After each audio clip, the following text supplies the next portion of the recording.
According to the CDC, suicide rates have risen nearly 30% in the United States since 1999, and mental health conditions are one of the contributing factors to suicide.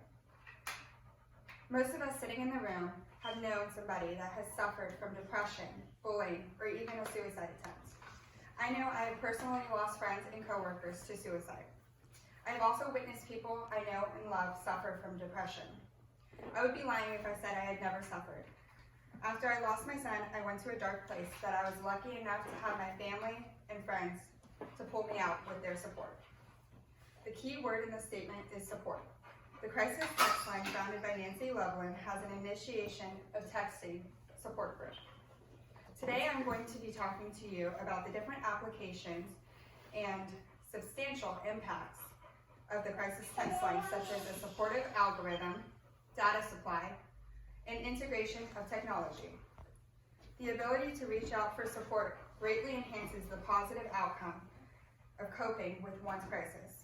The first step to solving a problem is recognizing that there is one. When someone reaches out to a hotline of any sort, this is the first step in asking for help.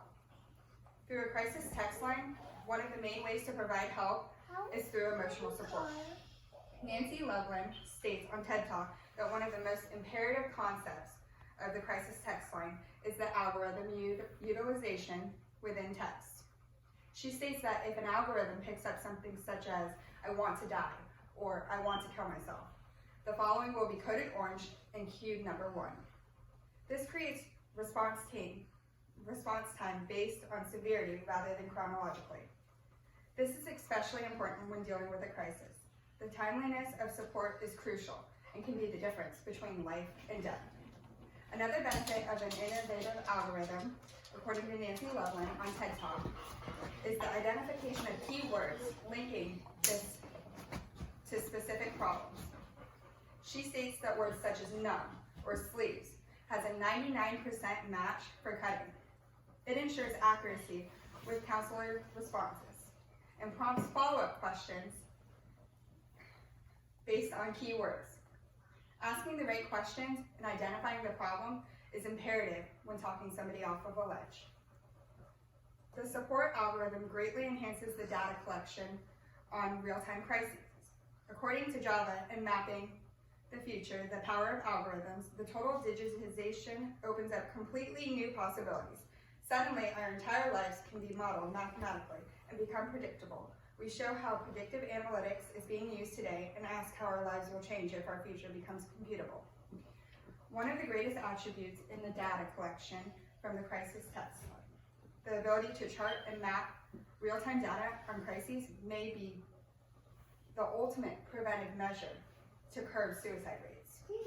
According to Nancy Lawton on TED Talk, before the crisis text line, there has been no relevant data to constitute such a study.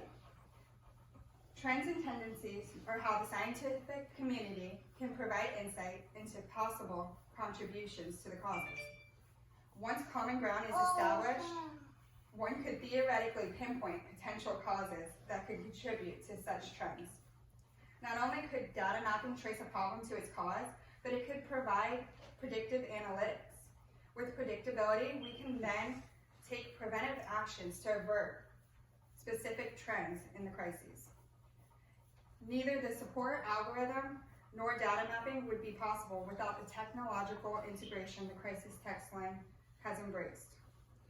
Adoption of a crisis hotline into a texting crisis hotline is one of the most prevalent attributions to acquire few favorable outcomes. According to research from Rescue Time, one of several apps for iOS and Android created to monitor phone use, people generally spend an average of 3 hours and 15 minutes on their phones every day. With the technological advancement of our society, measures to address these crises need to become more technological too. The shared exploitation of technology and reliance on it provide more convenience, privacy, and sort of a safety net for the technological generation to use it. According to the World Health Organization, suicide rates among young people 15 to 24 years have been increasing to such an extent that they are now the group at the highest risk in a third of all countries. Nancy Loveland in TED Talk states the average teenager sends about 3,339 text messages a month. She also states that texting has a 100% open rate. With all factors in mind, texting seems like a pretty effective way to communicate with struggling youth. The implementation of the crisis text line has created a movement for the mental health epidemic of our youth faces every day. The crisis text line provides an algorithm to enhance emotional support that can be supplied to the user proficiently by severity and specificity. The ability to create a census on the mental health epidemic by data collected from the crises text line can be extremely crucial in preventative measures. The appeal created through a more technological effort has the ability to generate more favorable outcomes with the generation that is most affected by it. With the newfound information on the mental health crisis and the text line crisis, will you spread the word? If you see something, will you say something? I urge you not to let your family, friends, or loved ones suffer their battles alone. And show the audience.